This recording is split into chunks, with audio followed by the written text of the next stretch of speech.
Дождю. Hey! Кубаря, кубаря.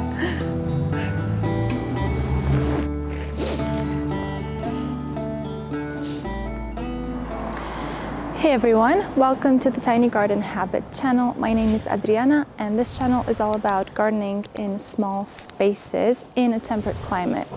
So excuse the light because it's afternoon, but I had to film this here because this is my garlic bed.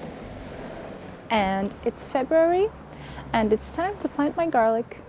Now, I didn't do this in October because I've had this garlic seed for generations now in my family and in my area, and everybody seems to sow it in early spring and they don't know anything about autumn sowings. So I didn't sow them in the autumn, but I plan to experiment this in the future.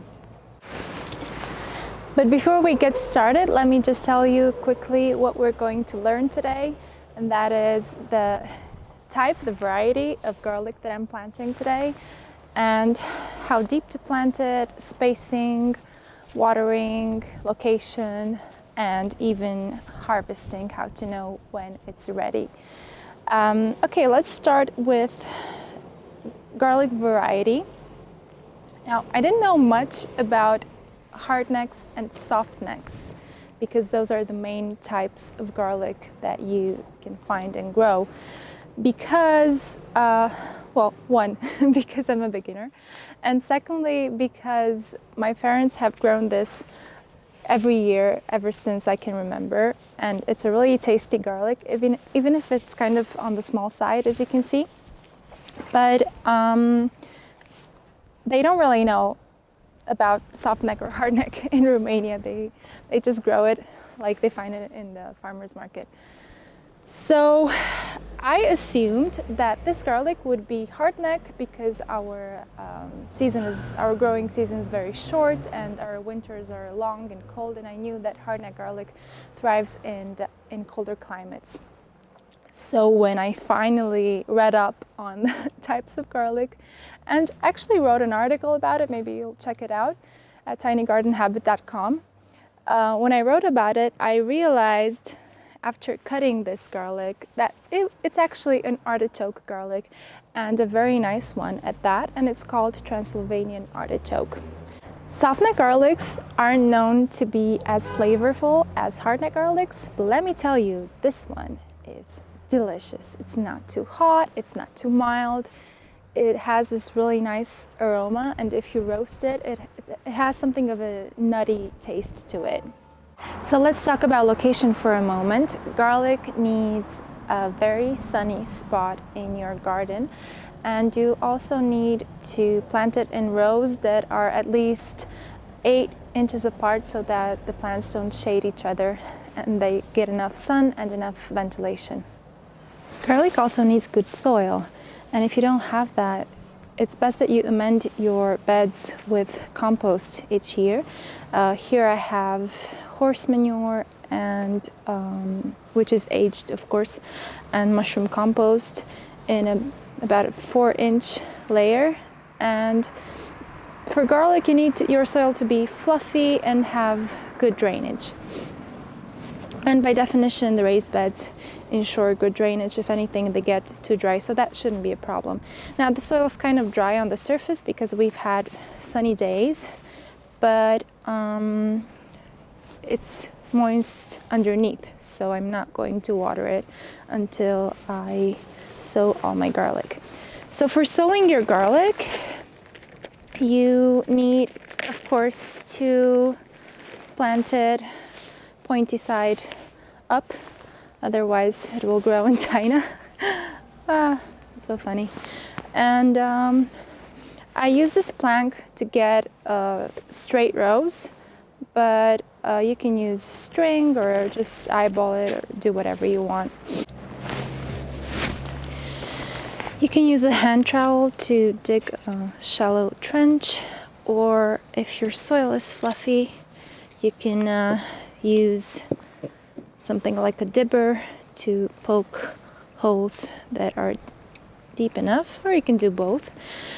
The depth needed for garlic sowing is about 4 inches, especially in cooler weather. It's going to be 4 inches or more, and in warm weather it can be 3 inches of soil. And it's best to set the garlic about 4 inches apart so that it has room to grow, and especially for varieties that grow really large heads, like for example porcelain, then you can even space them further apart, about 6 inches. And don't forget to leave 6 or more, actually 8 inches in between rows. I chose this plank because it's the right spacing in between rows for me. So now let's plant some garlic. We're going to set it like that.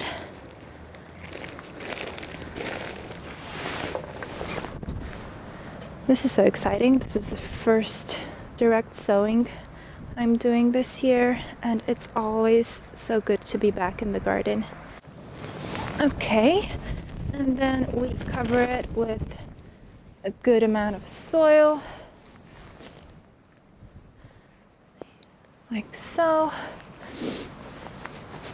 And when the entire bed is planted, we are going to come back with the backside of a rake and tap it down so we don't have any air pockets. And that's it, that's garlic planted. Now let's plant this entire bed.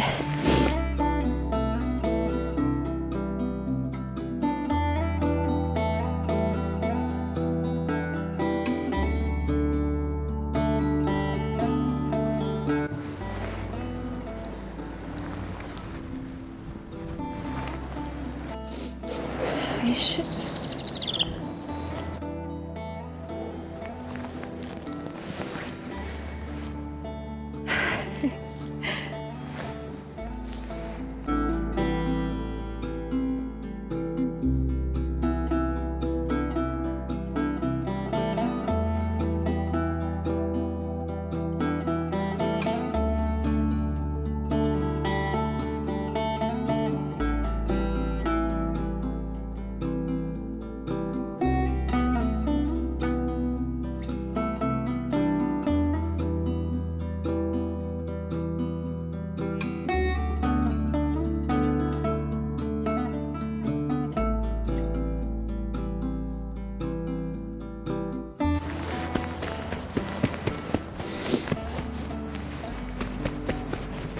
The last thing that I love to do is tap the air out of any air pockets that might be left, because like Charles Dowding says, firm is good.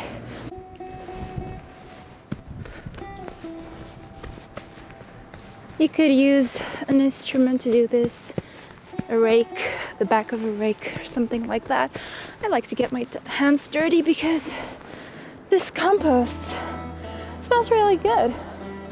Kind of smells like, you know, when you go to your grandma to visit and they have cattle and horses, and it has a slight whiff of that and of mushroom. And I like that. Okay, I planted all the garlic. Now the last thing I need to do is give it a good drink of water, and we're going to check it in a few weeks. Now, you don't need to water your garlic too much. It's good to keep it moist while it's still sprouting. But otherwise, just water it whenever there's a drought and not enough water in general. It's been a windy day here in a mountainous area of Transylvania, and I'm very happy. It's only fitting that as a born and raised Transylvanian, garlic would be the first crop I plant this year, and it makes me very happy. And the reason why I'm also happy is because we have very unpredictable weather here. We live right under a mountain, and sometimes we get snow even in late March or late April. And you can't plant garlic in snow. So I'm glad that it's been such a kind of a weather resembling to spring these past weeks. It's been kind of weird, but it's been good for working in the garden. Another thing that I wanted to mention is when you buy seed garlic, I don't know how they come exactly. I've never bought them, like I said, but choose the ones that come in heads, even if you end up getting a few smaller cloves in the middle with the Softnecks, or just smaller cloves in general, because you can separate them yourself and they won't get dehydrated or suffer during transport, because the skins on garlic are very sensitive, and you want to plant those cloves that haven't been damaged, because any clove that's damaged can be susceptible to viruses and bacteria in the soil.